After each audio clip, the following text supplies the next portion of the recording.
This can has more history behind it than you might realize. The origins of cranberry sauce can be traced back to Native American cultures, who were using cranberries in various ways long before the arrival of Europeans. Native American tribes, particularly those in the northeastern United States, were familiar with the tart berries and used them for both food, medicine, and as a dye for clothing. Cranberries were likely part of the Native American diet for hundreds of years before the arrival of European settlers. They were used in pemmican, a type of dried meat and fruit mixture, as well as in sauces and beverages.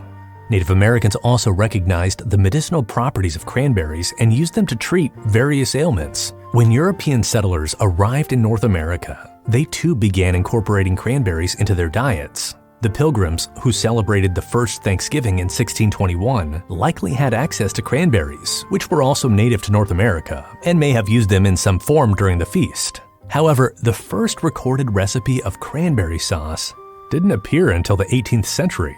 The first acknowledgement of a cranberry sauce recipe can be found in the 1796 cookbook American Cookery by Amelia Simmons, which recommends serving roast turkey with boiled onions and cranberry sauce. The early recipes for cranberry sauce were quite simple, typically involving boiling cranberries with sugar. Over time, the recipe evolved, and additional ingredients like orange zest, spices, and nuts were incorporated to enhance the flavor. The sauce became a popular accompaniment to Thanksgiving meals, especially as cranberries were in season during the fall and could be easily harvested. By the 19th century, cranberry sauce had become a standard part of Thanksgiving dinners, and its popularity continued to grow.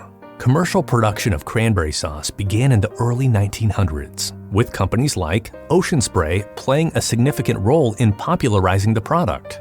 They advertised its cranberry sauce with catchy slogans, such as one from 1958 that said, "It's the natural mate for every meat." Ocean Spray revolutionized cranberry harvesting by introducing the wet harvest method. This involved flooding bogs, causing the cranberries to float to the surface for easier collection. So why are there two types of cranberry sauce? The whole berries and the canned jelly? Well, canned cranberry jelly emerged as a solution to the challenges of mechanical harvesting, which could damage the delicate berries.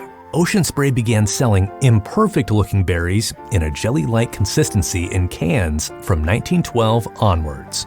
Today, cranberry sauce is a staple of Thanksgiving and holiday meals in many households, and it comes in various forms, from homemade recipes to commercially available canned varieties. What variety do you like?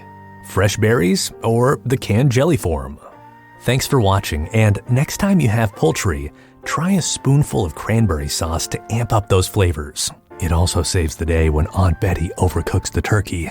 Till next time, my friends, stay saucy.